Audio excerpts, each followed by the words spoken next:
ایسا کوئی گناہ نہیں جو اس سورت کو پڑھنے سے معاف نہ ہو، ایسا کوئی عذاب نہیں جو اس سورت کو پڑھنے والے پر آئے۔ حضور صلی اللہ علیہ وسلم کا فرمان ہے، حضور نبی کریم صلی اللہ علیہ وسلم نے فرمایا، میرے پاس جبرائیل آئے اور کہا، اللہ فرماتا ہے جو اس سورت کو پڑھتا ہے۔ محترم ناظرین، حدیث جامع الترمذی صفحہ نمبر 3388 میں وارد ہے کہ اچانک آسمان سے آسمان کا افق پھٹا، ایک فرشتہ حضرت جبرائیل امین علیہ السلام رسول اللہ صلی اللہ علیہ وسلم کے سامنے نمودار ہوا اور عرض کی، اے محمد صلی اللہ علیہ وسلم، آپ کا رب آپ کو سلام فرماتا ہے اور اختیار دیتا ہے، کہہ دیجئے کہ ایسا کوئی شخص نہیں جو گناہ عظیم رکھتا ہو، قرآن پاک کی یہ سورت پڑھ کر اپنی اللہ تعالیٰ سے بخشش طلب کرے اور اللہ تعالیٰ اس کی دعا قبول نہ کرے۔ اللہ سبحانہ تعالیٰ اس سورت کو پڑھنے کے ساتھ اس کی دعا مانگنا قبول فرماتا ہے۔ جو شخص روزانہ صبح اور شام یہ سورت پڑھے گا اس کی روزی میں برکت ہوگی، عذاب قبر سے بچا رہے گا، موت کے وقت اس کی روح کے واسطے جنت میں داخلے کے لیے تمام دروازے کھول دیے جائیں گے۔ تو ناظرین، آج ہم آپ کو قرآن پاک کی اسی عظیم سورت کے بارے میں بتانے جا رہے ہیں کہ جو شخص اس سورت کی تلاوت کرتا ہے اس کا کوئی ایسا گناہ نہیں جو اس سورت کو پڑھنے سے معاف نہ ہو، اور ایسا کوئی عذاب نہیں جو اس سورت کو پڑھنے والے پر آئے۔ محترم ناظرین، حضرت ابن عباس رضی اللہ تعالی عنہ فرماتے ہیں کہ ہم رسول کریم صلی اللہ علیہ وسلم کے ساتھ بیٹھے تھے اور آپ صلی اللہ علیہ وسلم کے ساتھ حضرت جبرائیل امین سرگوشی فرما رہے تھے کہ اتنے میں آسمان کا افق پھٹا اور حضرت جبرائیل امین علیہ السلام سکڑ گئے اور ان کا بعض جسم بعض کے ساتھ داخل ہونے لگا اور وہ زمین کے ساتھ مل گئے۔ بس اچانک ایک اور فرشتہ رسول اللہ صلی اللہ علیہ وسلم کے سامنے نمودار ہوا اور عرض کی، اے محمد صلی اللہ علیہ وسلم، آپ کا رب آپ کو اختیار دیتا ہے کہ آپ صاحب حکومت نبی بنے یا عبادت گزار بندہ۔ رسول اللہ صلی اللہ علیہ وسلم نے فرمایا، اسی وقت حضرت جبرائیل امین علیہ السلام نے اپنے ہاتھ کے ساتھ اشارہ کیا کہ پستی اختیار کی جائے۔ بس میں نے پہچانا کہ یہ مجھے نصیحت کر رہے ہیں۔ میں نے کہا، عبادت گزار نبی بننا چاہتا ہوں۔ بس وہ فرشتہ آسمان کی طرف چڑھ گیا۔ پھر میں نے کہا، اے جبرائیل، میں تم سے اس کے متعلق سوال پوچھنا چاہتا تھا، مگر جب میں نے تیرا حال دیکھا تو روک دیا۔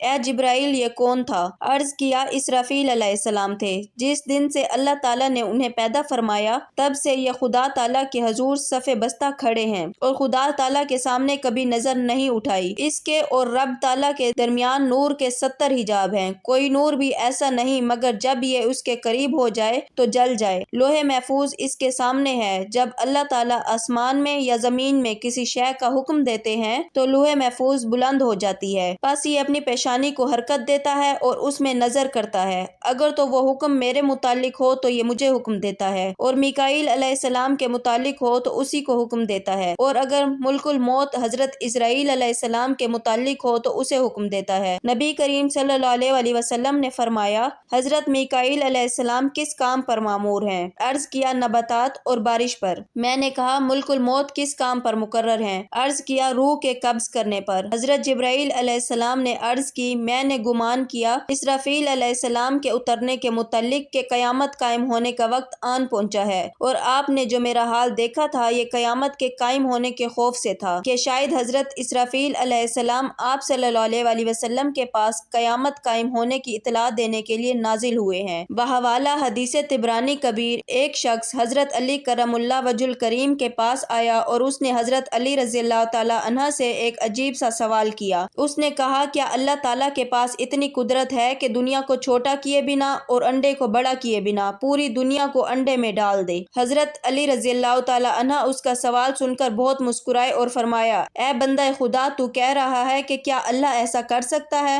مگر اللہ نے ایسا کر دیا ہے، مگر تجھے خبر نہیں۔ وہ شخص بہت حیران ہوا اور کہہ اٹھا، کیسے؟ حضرت علی کرم اللہ وجہ الکریم نے فرمایا، تمہاری آنکھ میں جو گول سا موتی وہ تو انڈے سے بھی چھوٹا ہے، مگر اس سے تم پوری دنیا دیکھ سکتے ہو، کیا ایسا نہیں ہے؟ اس نے کہا، ایسا ہی ہے۔ حضرت علی کرم اللہ وجہ الکریم نے فرمایا، اللہ تعالیٰ نے آنکھ میں پوری دنیا بند کر دی ہے، وہ ہر چیز پر قدرت رکھتا ہے۔ ایک عورت امیر المؤمنین عمر بن خطاب رضی اللہ تعالی عنہ کے پاس آئی اور کہا کہ میں نے اپنے شوہر سے زیادہ اچھا کوئی مرد نہیں دیکھا، رات بھر نماز پڑھتا ہے اور دن بھر نفلی روزے رکھتا ہے۔ چنانچہ حضرت عمر فاروق رضی اللہ تعالی عنہ نے اس کے مرد کی تعریف کی اور دعائیں دی اور شرما کر جانے لگی تو حضرت عمر رضی اللہ تعالی عنہ کے ساتھ بیٹھے حضرت کعب رضی اللہ تعالی عنہ نے نے کہا کہ دراصل اس عورت نے آپ تک اپنے خاوند کی شکایت پہنچائی ہے کہ آپ اس کے شوہر سے اس کا حق دلائیں۔ حضرت عمر رضی اللہ تعالی عنہ نے بات کی تہہ تک پہنچتے ہوئے حضرت کعب سے ہی فیصلہ کرانے کو کہا تو انہوں نے کہا کہ اس کے شوہر کو اگر نفلی عبادت کا شوق ہے تو 3 دن نفلی عبادت کے لیے رکھے اور 1 دن اور 1 رات اس پر اس کی بیوی کا حق ہوگا۔ حضرت عمر رضی اللہ تعالی عنہ اس کا فیصلہ سن کر بہت خوش ہوئے اور اس کو بصرہ کا قاضی مقرر کر دیا۔ ایک دفعہ کا ذکر ہے کہ بنی اسرائیل کی ایک عورت بڑی عابدہ تھی اور ان کے بادشاہ کی بیٹی تھی۔ ایک شہزادے نے اس سے منگنی کی درخواست کی تو اس لڑکی نے نکاح سے انکار کر دیا اور پھر ایک ملازمہ سے کہا کہ میرے لیے ایک عابد، زاہد اور نیک آدمی کی تلاش کرو جو فقیر ہو۔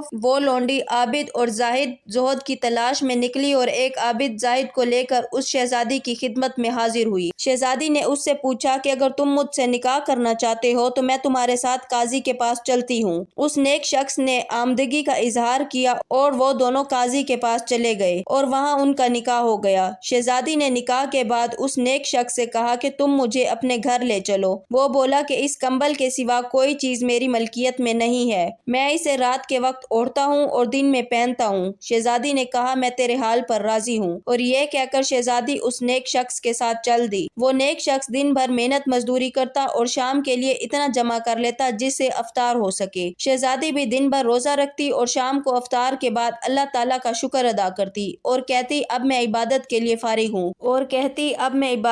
فارغ ہوئی۔ ایک دن اس نیک شخص کو کچھ نہ ملا اور یہ انتہائی شائق گزرا اور وہ گھبرا گیا کہ میری بیوی روزے سے گھر میں بیٹھی ہے اور میں اس کے لیے کچھ لے کر آؤں۔ یہ سوچ کر اس نے وضو کیا اور نماز پڑھ کر بارگاہ خداوندی میں دعا مانگی۔ اے اللہ پاک، تو جانتا ہے کہ میں نے تجھ سے دنیا کے لیے کچھ طلب نہیں کیا اور میں تجھ سے اپنی نیک بیوی کی رضامندی کے لیے یہ طلب کرتا ہوں کہ تو مجھے اپنے پاس سے رزق عطا فرما، تو ہی بہترین رازق ہے۔ اسی وقت آسمان سے ایک موتی گرا۔ وہ نیک شخص اس موتی کو لے کر اپنی بیوی کے پاس گیا اور جب اس کی بیوی نے وہ موتی دیکھا تو ڈر گئی اور کہنے لگی کہ تم یہ موتی کہاں سے لائے ہو، اور ایسا بیش قیمت موتی تو میں نے اپنے باپ کے پاس بھی نہیں دیکھا۔ وہ نیک شخص بولا میں نے آج رزق کی خاطر محنت مزدوری کی مگر مجھے کچھ بھی نہیں ملا، اور میں نے سوچا کہ میری نیک بیوی روزہ افطار کرنے کی غرض سے میری منتظر ہوگی اور میں خالی ہاتھ گھر واپس کیسے لوٹوں۔ میں نے اللہ تعالیٰ کی بارگاہ اقدس میں دعا مانگی اور اللہ تعالیٰ نے آسمان سے میرے لیے یہ موتی نازل فرما دیا۔ شہزادی بولی تم اسی جگہ جاؤ جہاں تم نے اللہ تعالیٰ سے دعا مانگی تھی اور گریہ وزاری کے ساتھ بارگاہ خداوندی میں یوں دعا کرو، اے اللہ تعالیٰ، اے میرے مالک و خالق، اگر تو نے یہ موتی ہمیں دنیاوی رزق کے طور پر عطا فرمایا ہے تو اس میں ہمیں برکت دے، اور اگر آخرت کے ذخیرے میں سے عطا فرمایا ہے تو اسے واپس لے لے۔ اس نیک شخص نے ایسا ہی کیا اور اللہ تعالیٰ نے وہ موتی واپس لے لیا، اور اس نے واپس آ کر تمام حقیقت شہزادی کو بتائی تو شہزادی نے اللہ تعالیٰ کا شکر ادا کیا اور کہا یا اللہ تو بڑا رحیم اور کریم ہے۔ حضرت عبداللہ ابن عباس رضی اللہ تعالی عنہ سے مروی ہے، فرماتے ہیں حضور نبی کریم صلی اللہ علیہ وسلم نے فرمایا میری امت کی عورتوں میں سب سے افضل ترین عورت وہ ہے جو اپنے شوہر کے ساتھ حسن سلوک سے پیش آئے اور اپنے شوہر کی خواہش کے مطابق فرما برداری کرتی رہے، اور اس کے ہونے والی اولادیں اللہ کے سائے میں ہوگی ماں سوائے ان کاموں کے جو گناہ کے کام ہیں، اور ایسی عورت کو رات اور دن میں ایسے 1000 شہیدوں کا ثواب ملتا ہے جو اللہ تعالیٰ کی راہ میں صبر کے ساتھ شہید ہوتے ہیں اور اس کے اجر کی توقع اللہ تعالیٰ سے رکھتے ہیں۔ حضرت عائشہ رضی اللہ تعالی عنہ فرماتی ہیں کہ جب حضرت علی رضی اللہ تعالی عنہ ہمارے گھر آتے تو میرے بابا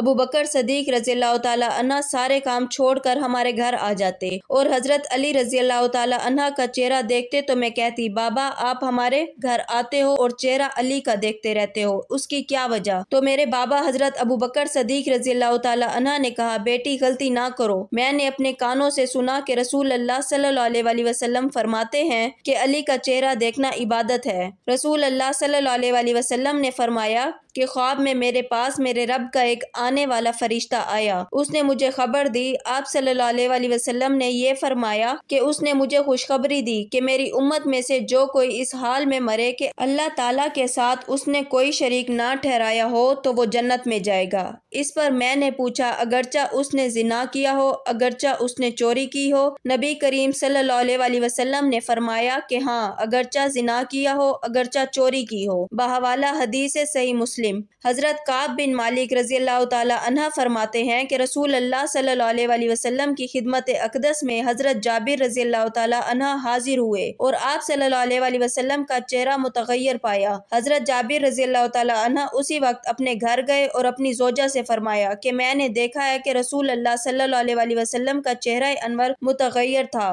میرا خیال ہے کہ بھوک کی وجہ سے ایسا ہے کہ اب تیرے پاس کچھ کھانے کو ہے؟ بیوی نے عرض کیا واللہ اس بکری اور کچھ بچے ہوئے آٹے کے سوا گھر میں کچھ نہیں۔ حضرت جابر رضی اللہ تعالی عنہ نے اسی وقت بکری کو ذبح کیا اور فرمایا کہ جلدی جلدی گوشت اور روٹیاں تیار کر دو۔ جب کھانا تیار ہو گیا تو ایک بڑے پیالے میں رکھ کر حضور اقدس صلی اللہ علیہ وسلم کی خدمت اقدس میں کھانا حاضر کیا۔ پس حضور صلی اللہ علیہ وسلم نے فرمایا کہ اے جابر اپنی قوم کو جمع کرو۔ فرماتے ہیں کہ میں اپنی قوم کو لے کر حضور نبی کریم صلی اللہ علیہ وسلم کی خدمت میں حاضر ہوا۔ آپ نے فرمایا کہ ان لوگوں کو الگ الگ ٹولیاں بنا کر میرے پاس بھیجتے رہو۔ اس طرح وہ ٹولیاں بنا بنا کر کھانے لگے۔ جب ایک ٹولی سیر ہو کر کھا لیتی تو دوسری ٹولی آ جاتی، وہ بھی سیر ہو کر کھا لیتی، یہاں تک کہ سب نے کھانا کھا لیا اور برتن میں کھانا جوں کا توں بلکہ پہلے سے بھی زیادہ موجود تھا۔ جب صحابہ کرام رضی اللہ تعالی عنہ کھانا کھانے لگے تو آپ صلی اللہ علیہ وسلم نے فرمایا کہ کھانا کھاؤ مگر ہڈیاں نہ توڑنا۔ پھر آپ نے ہڈیوں کو جمع فرمایا اور ان پر ہاتھ مبارک رکھا اور کچھ پڑھا جیسے میں نے نہیں سنا۔ وہ بکری کان جھاڑتے ہوئے اٹھ کھڑی ہوئی۔ آپ صلی اللہ علیہ وسلم نے فرمایا کہ اے جابر اپنی بکری لے جاؤ۔ حضرت جابر رضی اللہ تعالی عنہ فرماتے ہیں کہ میں اپنی بکری لے کر اپنی بیوی کے پاس آیا تو وہ بولی یہ کیا ہے؟ میں نے کہا کہ واللہ یہ ہماری وہی بکری ہے جس کو ہم نے ذبح کیا تھا۔ حضور اقدس صلی اللہ علیہ وسلم کی دعا سے حق تعالیٰ نے اس بکری کو زندہ کر دیا ہے۔ یہ سن کر حضرت جابر رضی اللہ تعالی عنہ کی بیوی نے کہا کہ میں گواہی دیتی ہوں کہ حضور نبی اکرم صلی اللہ علیہ وسلم اللہ تعالیٰ کے رسول ہیں۔ جب حضرت جابر رضی اللہ تعالی عنہ نے بکری کو ذبح کیا تو ان کے دو چھوٹے صاحبزادے بھی وہاں موجود تھے جنہوں نے بکری ذبح ہوتی دیکھی۔ وہ دونوں چھری لے کر چھت پر گئے۔ بڑے نے چھوٹے سے کہا کہ آؤ میں تمہارے ساتھ ایسا ہی کروں جیسے ہمارے والد گرامی نے بکری کے ساتھ کیا ہے۔ چنانچہ بڑے بھائی نے چھوٹے بھائی کو باندھا اور گلے پر چھری چلا دی اور نادانی میں اس کو ذبح کر دیا اور اس کا سر تن سے جدا کر دیا۔ جیسے ہی بچوں کی ماں نے اس منظر کو دیکھا تو فوراً بھاگی اور بڑا بچہ ڈر کر بھاگا اور خوف سے چھت سے گرا اور مر گیا۔ حضرت جابر رضی اللہ تعالی عنہ کی زوجہ نے دونوں بچوں کی لاشوں کو اٹھایا اور اندر لا کر رکھ دیا، اس خیال سے شور اور واویلا نہ کیا کہ کہیں اس سے نبی کریم صلی اللہ علیہ وسلم پریشان نہ ہو اور یہ دعوت بے مزہ نہ ہو جائے۔ نہایت ہی صبر و استقلال کے ساتھ بچوں پر کپڑا ڈال دیا، اس بارے میں کسی کو بھی کچھ نہ بتایا، حتیٰ کہ حضرت جابر رضی اللہ تعالی عنہ کو بھی نہ بتایا، اگرچہ دل صدمے سے نڈھال اور خون کے آنسو رو رہا تھا، مگر اس کے باوجود چہرے پر کوئی پریشانی نہ تھی بلکہ چہرے کی تازگی کو برقرار رکھا اور کھانا پکایا۔ جب رسالت مآب حضور اقدس صلی اللہ علیہ وسلم تشریف لائے، کھانا حاضر کیا گیا تو اسی وقت حضرت جبرائیل امین علیہ السلام حاضر خدمت ہوئے اور عرض کیا یا رسول اللہ صلی اللہ علیہ وسلم حضرت جابر رضی اللہ تعالی عنہ کو حکم دے کہ وہ اپنے صاحبزادوں کو بلا لائیں تاکہ وہ بھی آپ صلی اللہ علیہ وسلم کے ہمراہ کھانا کھانے کا شرف حاصل کر لیں۔ آپ صلی اللہ علیہ وسلم نے فرمایا اے جابر اپنے فرزندوں کو فوراً بلا لاؤ۔ حضرت جابر رضی اللہ تعالی عنہ فوراً باہر تشریف لائے اور اپنی زوجہ محترمہ کو فرمایا کہ بچوں کو بلاؤ تاکہ حضور اقدس صلی اللہ علیہ وسلم کے ساتھ کھانا کھائیں۔ انہوں نے عرض کیا کہ بچے موجود نہیں۔ حضرت جابر رضی اللہ تعالی عنہ نے آ کر حضور نبی کریم صلی اللہ علیہ وسلم کی خدمت اقدس میں عرض کیا یا رسول اللہ صلی اللہ علیہ وسلم بچے گھر میں موجود نہیں ہیں۔ اس پر نبی اکرم صلی اللہ علیہ وسلم نے فرمایا کہ اے جابر اللہ تعالیٰ کا حکم ہے کہ جلدی بچوں کو بلا لاؤ۔ حضرت جابر رضی اللہ تعالی عنہ دوبارہ اپنی زوجہ محترمہ کے پاس آئے اور فرمایا کہ اللہ تعالیٰ کا حکم ہے، اسی لیے بچوں کو جہاں بھی ہیں جلدی بلا لاؤ۔ بچوں کی ماں جو پہلے ہی غم سے نڈھال تھی، آنسوؤں کے سمندر کو آنکھوں میں سمائے ہوئے صبر و استقلال اور حوصلے کے ساتھ حضور پرنور رحمت عالم صلی اللہ علیہ وسلم کی دعوت کر رہی تھی، انہوں نے جب یہ سنا تو آنسوؤں کا وہ سمندر جو بڑی مشکل سے رکا ہوا تھا وہ آنکھوں سے چھلک پڑا۔ روتے ہوئے عرض کیا کہ میں اب اپنے بچوں کو نہیں بلا سکتی۔ حضرت جابر رضی اللہ تعالی عنہ نے فرمایا کہ روتی کیوں ہو، کیا بات ہے؟ غموں سے نڈھال ماں حضرت جابر رضی اللہ تعالی عنہ کو کمرے کے اندر لے گئی اور دونوں شہزادوں کی لاشوں سے چادر ہٹائی اور عرض کیا کہ یہ کب کے اس دنیا سے جا چکے ہیں، میں تو آپ صلی اللہ علیہ وسلم کے آرام کی خاطر بڑے حوصلے اور صبر سے یہ سب کچھ برداشت کر کے خدمت نبی اکرم صلی اللہ علیہ وسلم سے اپنی آخرت سنوار رہی تھی۔ حضرت جابر رضی اللہ تعالی عنہ نے یہ منظر منظر دیکھا تو ان کی آنکھوں سے آنسو جاری ہو گئے، کیونکہ اس سے پہلے آپ رضی اللہ تعالیٰ عنہ اس حال سے بے خبر تھے۔ دونوں شہزادوں کو اٹھایا اور حضور اقدس صلی اللہ علیہ وسلم کی خدمت بابرکت میں حاضر ہو کر سارا ماجرا عرض گزار کر دیا۔ جو ہی حضرت جابر رضی اللہ تعالیٰ عنہ نے دونوں صاحبزادوں کی لاشوں کو حضور اقدس صلی اللہ علیہ وسلم کے قدموں میں رکھا تو سارا گھر غم زدہ ہو گیا، اور ماں کی ممتا جو پہلے حضور اقدس اور آرام احمد مجتبیٰ صلی اللہ علیہ وسلم کے لیے خاموش تھی، زارو قطار رونے لگی۔ اللہ تعالیٰ نے حضرت جبرائیل امین علیہ السلام کو حکم دیا کہ جاؤ میرے محبوب کبریا صلی اللہ علیہ وسلم کی خدمت میں حاضر ہو کر میرا پیغام دو کہ اے محبوب دعا آپ فرمائیں ان کو زندہ ہم کر دیں گے۔ چنانچہ حضور نبی محترم صلی اللہ علیہ وسلم نے اپنے دستے مبارک دعا کے لیے بلند کیے، ابھی ہاتھ واپس نہ آئے تھے کہ دونوں شہزادے زندہ ہو کر اٹھ کھڑے ہوئے۔ وہ گھر جو پہلے دونوں صاحبزادوں کی موت سے افسردہ اور غم زدہ تھا، اب خوشی سے پھولے نہ سماتا تھا۔ حضور اقدس صلی اللہ علیہ وسلم نے دونوں شہزادوں کے ساتھ مل کر کھانا تناول فرمایا۔ سبحان اللہ۔ تو محترم ناظرین، وقت کی نزاکت کو مد نظر رکھتے ہوئے آپ کو سورت کے بارے میں بتاتے ہیں کہ جس کے بارے میں حضور صلی اللہ علیہ وسلم نے فرمایا کہ میرے پاس جبرائیل امین آئے اور عرض کی کہ جو اس سورت کی تلاوت کرتا ہے اللہ تعالیٰ اس کو تمام گناہوں سے بخش دیتا ہے اور اس کی دعا کو قبول فرماتا ہے، اس پر کوئی عذاب نہیں آتا اور اس کی تمام دعائیں قبول کی جاتی ہیں، اور جو شخص صبح شام اس سورت کی تلاوت کرتا ہے اس کی روزی میں برکت ہوگی، عذاب قبر سے بچا رہے گا، موت کے وقت اس کی روح کے واسطے جنت میں داخلے کے لیے تمام دروازے کھول دیے جائیں گے۔ تو ناظرین، وہ سورت الواقعہ ہے۔ ناظرین، اس سورت کو پڑھنے کے لیے آپ نے سب سے پہلے وضو کرنا ہے۔ وضو کر کے ایک مرتبہ آپ نے حضور پاک صلی اللہ علیہ وسلم کی ذات اقدس پہ درود پاک کا نذرانہ پیش کرنا ہے۔ ایک مرتبہ ثواب کے لیے میرے ساتھ بھی پڑھ لیں۔ اللہم صلی علی محمد وعلی آل محمد کما صلیت علی ابراہیم وعلی آل ابراہیم انک حمید مجید۔ اللہم بارک علی محمد وعلی آل محمد کما بارکت علی ابراہیم وعلی آل ابراہیم انک حمید مجید۔ تو ناظرین، درود پاک پڑھنے کے بعد آپ نے سورت الواقعہ کی ایک مرتبہ تلاوت کرنی ہے، اور اس سورت کو اگر آپ صبح شام پڑھنا چاہیں تو صبح شام بھی پڑھ سکتے ہیں، ورنہ اگر آپ اس کو لگاتار رات کو سوتے وقت پڑھنے کا معمول بنا لیں تو ایسا کوئی گناہ نہیں جو اس سورت کی تلاوت کرنے سے معاف نہ ہو، اور ایسا کوئی عذاب نہیں جو اس سورت کی تلاوت کرنے سے پڑھنے والے پر آئے۔ یہ سورت اپنے پڑھنے والے کے لیے سفارشی بن کر آتی ہے اور اللہ تعالیٰ سے اس کی بخشش کروا لیتی ہے۔ اس سورت کی تلاوت کرنے والے کے لیے قبر کی منزلیں آسان کر دی جاتی ہیں، اور یہ سورت اپنے پڑھنے والے کو اللہ تعالیٰ کی بارگاہ میں بخشوانے کے لیے حاضر ہو جاتی ہے، حتیٰ کہ تلاوت کرنے والے کو بخشوا لیتی ہے۔ اس سورت کی روزانہ تلاوت کرنے والے کے لیے عذاب قبر سے اس کو نجات دے دی جاتی ہے، اور موت کے وقت اس کی روح کے واسطے جنت میں داخلے کے لیے تمام دروازے کھول دیے جاتے ہیں۔ سبحان اللہ۔ تو ناظرین، آپ نے اس سورت کی تلاوت کا معمول بنانا ہے تاکہ آپ کی دنیا اور آخرت سنور سکیں، اور دنیا اور آخرت کی اور قبر کی منزلیں آسان ہو۔ دعا ہے کہ اللہ تعالیٰ نیکی کی بات کو سننے، سمجھنے اور اس پر عمل کرنے کی توفیق عطا فرمائے۔ میرا سنانا اور آپ کا سننا اپنی پاک بارگاہ الہی میں قبول و منظور فرمائے، آمین۔ ناظرین، گزارش ہے کہ اللہ تعالیٰ کے 99 ناموں میں سے کوئی ایک نام لکھ کر کمنٹس میں ضرور شیئر کریں۔ اللہ تعالیٰ ہم سب کا حامی و ناصر ہو۔ جزاک اللہ۔